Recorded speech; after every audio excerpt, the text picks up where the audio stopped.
The classroom buzzed with idle chatter and the faint scratch of pencils on paper, but Daniel sat in the back row, silent. His eyes weren't on the board or the teacher. They were fixed on the window, where the branches of an old acacia tree danced in the breeze. To others, it was just a tree. To Daniel, it was freedom from the expectations, the failures, and the constant reminder that he didn't belong. Daniel had always felt like he was on the outside looking in. His grades were average at best, and sometimes they dipped below even that. Group projects made him anxious, and class discussions only highlighted how much he didn't understand. He didn't speak much, not because he was rude or didn't care, but because somewhere along the way, he had convinced himself that his voice didn't matter. Teachers barely noticed him, except when he forgot his homework or failed another quiz. At home, things weren't much different. His father worked long hours, and his mother, though kind, was always overwhelmed. They loved him. Yes, but love didn't stop the silence at the dinner table when report cards came in. "You just have to try harder," his father would say, rubbing his temples. "You need to focus," his mother would add, her voice gentle but tired. And Daniel would nod, not because he agreed, but because he didn't know what else to do. Then came Mr. Reyes. He walked into class on a rainy Monday, carrying nothing but a black notebook and a cup of coffee. Unlike most teachers who jumped right into lessons or handed out worksheets, Mr. Reyes didn't even introduce himself right away. He stood at the front, surveyed the class slowly, and said, "I don't care who you were last year. I care about who you're going to become this year. And I'm not going to give up on a single one of you." Some students smirked. A few rolled their eyes. Daniel didn't react. He'd heard teachers say similar things before, just words, nothing more. But there was something different in Mr. Reyes's tone. It wasn't loud or dramatic, but it had weight, like he meant it. The first few weeks were strange. Mr. Reyes didn't teach like other teachers. Instead of simply lecturing, he asked questions, real ones. He made them write journal entries that weren't graded, just read. He told stories, not from textbooks, but from his life, about times he failed, about people who doubted him, about how he nearly gave up more than once. And slowly, the class began to listen. Even Daniel found himself looking forward to English, a subject he used to dread. Still, Daniel stayed quiet. He turned in assignments, sure. He listened, but he kept his distance. He didn't want to believe that someone like Mr. Reyes would actually notice someone like him. Until one afternoon changed everything. It was a Tuesday, and the class had been assigned a personal essay, write about the moment you felt most invisible. Daniel wasn't sure why, but something in the prompt stirred something in him. He stayed up late that night, typing and deleting again. Finally, he wrote about the time in 4th grade when he had stood on stage for a spelling bee, frozen in front of a crowd, forgetting the simplest word, friend. The laughter, the embarrassment, the look of disappointment on his teacher's face, he poured it all into that paper. And when he printed it out the next morning, he nearly threw it away. But he didn't.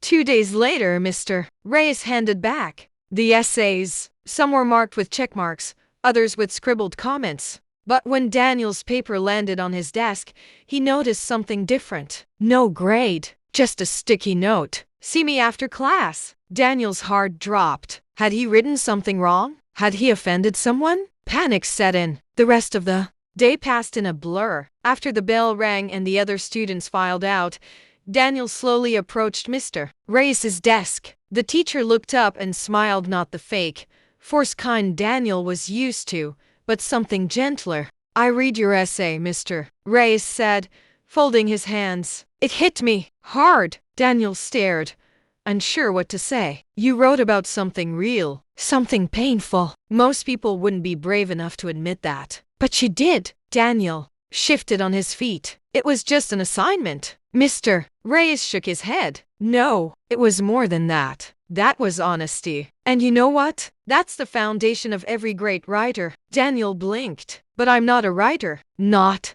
yet," Mr. Reyes said with a wink. "But you could be. Something in Daniel cracked open just a little. No one had ever said that to him. No one had ever looked at something he wrote and said it mattered. It wasn't a dramatic change. He didn't suddenly ace every test or transform overnight. But a spark had been lit. Over the next few weeks, Daniel began staying after class more often. Sometimes they talked about books, sometimes about life. Mr. Reyes started giving him extra writing prompts, not for grades, just practice. He encouraged Daniel to keep a journal. He told him about writers who came from nothing, who struggled just like him. And little by little, Daniel began to believe that maybe, just maybe, he wasn't invisible after all. Still, not everyone saw the change. His classmates barely noticed. His parents were cautiously optimistic but didn't fully understand. And even Daniel himself wrestled with doubt. What if this was all temporary? What if he tried and still failed? Then came the school's writing contest. Mr. Reyes announced it one morning,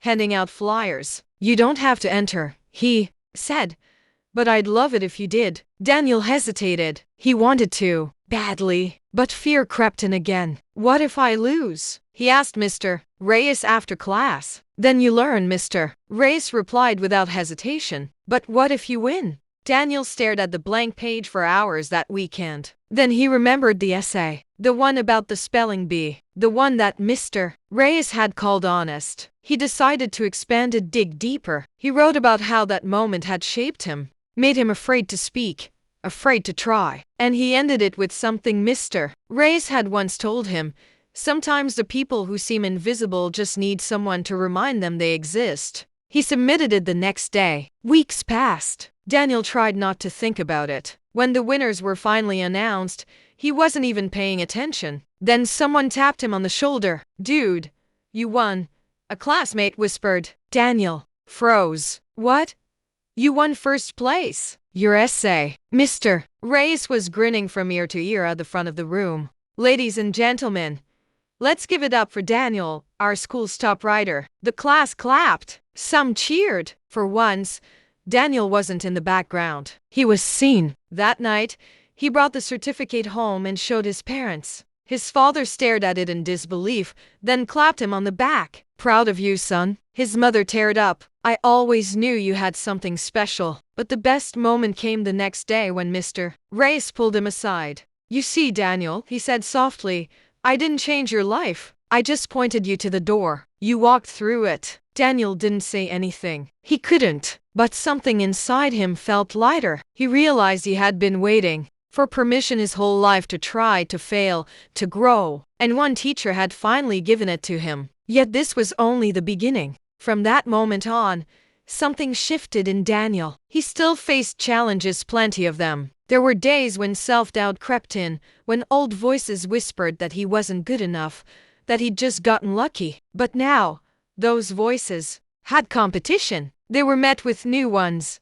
Mr. Reyes' encouragement, his parents' pride, and most importantly, Daniel's growing belief in himself. He began volunteering to read his work aloud in class. His voice was shaky at first, his hands clammy, but with every paragraph, he gained confidence. Some students started listening, really listening. A few even approached him afterward, telling him they liked what he wrote. Daniel had never been told he was good at anything in school, and now he was being praised for something that came from deep within. Mr. Reyes, never one to let potential go to waste, entered Daniel in a citywide youth essay competition. It was bigger than the school contest. Hundreds of students from all over were submitting their work. Daniel hesitated. The self-doubt returned. But Mr. Reyes simply handed him the form and said, "Don't write to win, write to reach someone." That night, Daniel sat at his desk and stared at a blank page. For a long time,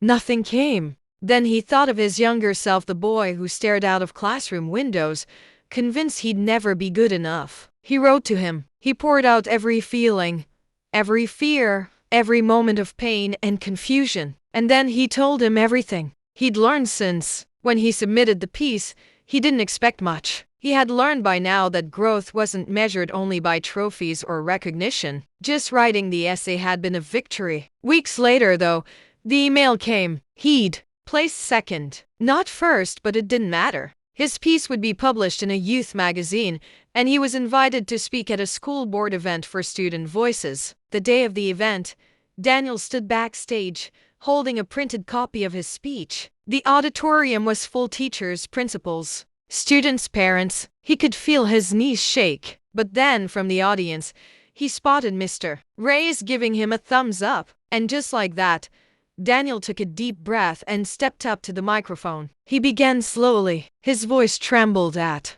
first, but as he spoke, the fear faded. He talked about invisibility, about failure, about finding a voice, about the power of a teacher who chose to believe in a student others overlooked. When he finished, the auditorium was silent for a moment. Then, the applause began, soft at first, then louder. People stood. Daniel's chest tightened, not with anxiety, but with something else: pride. After the event, people came up to him: teachers who wanted copies of his speech, students who said he'd described exactly how they felt but never had the words. A mother thanked him for giving her son hope. And then Mr. Reyes came over, his eyes a little misty. "I told you," he said. "You're a writer. But more than that, you're someone who makes people feel seen." Daniel smiled. "I just wrote the truth. That's what the best ones always do," Mr. Reyes replied. Time passed. Daniel graduated with honors, something no one least of all himself would have predicted a few years earlier. He didn't become perfect. He still struggled sometimes, but he had direction, he had passion, and he had belief. He went on to study education and literature. He didn't just want to write, he wanted to teach. He wanted to be the person Mr. Reyes had been for him. Years later, on his first day as a high school English teacher, Daniel stood at the front of his own classroom, nervous, excited, hopeful. As the students filed in, some with blank expressions, some already distracted, he smiled. He saw himself in so many of them, quiet, unsure, ready to give up before they even tried. He took a deep breath and said the words that had changed everything for him. "I don't care who you were last year. I care about who you're going to become this year. And I'm not going to give up on a single one of you." There was a pause, a few eye rolls, a couple of smirks, but one student in the back, a quiet kid with messy hair and eyes that avoided everyone, looked up, just for a moment. It was only a glance, but Daniel recognized it. He knew that look, and he knew that maybe, just maybe, he was already beginning to make a difference. That night, Daniel wrote in his journal something he'd never stopped doing. "I used to think I was invisible, but now I understand I was just waiting to be seen. And because one teacher saw me, I get to see others." That's how the chain starts. One teacher, one student, one moment. Everything can change. And so it did. If you've ever felt like giving up, like no one sees your potential, remember, sometimes all it takes is one teacher, one person, to change your life. And maybe one day, you'll be that person for someone else. Like, comment, and share this story to inspire another student who needs to hear it.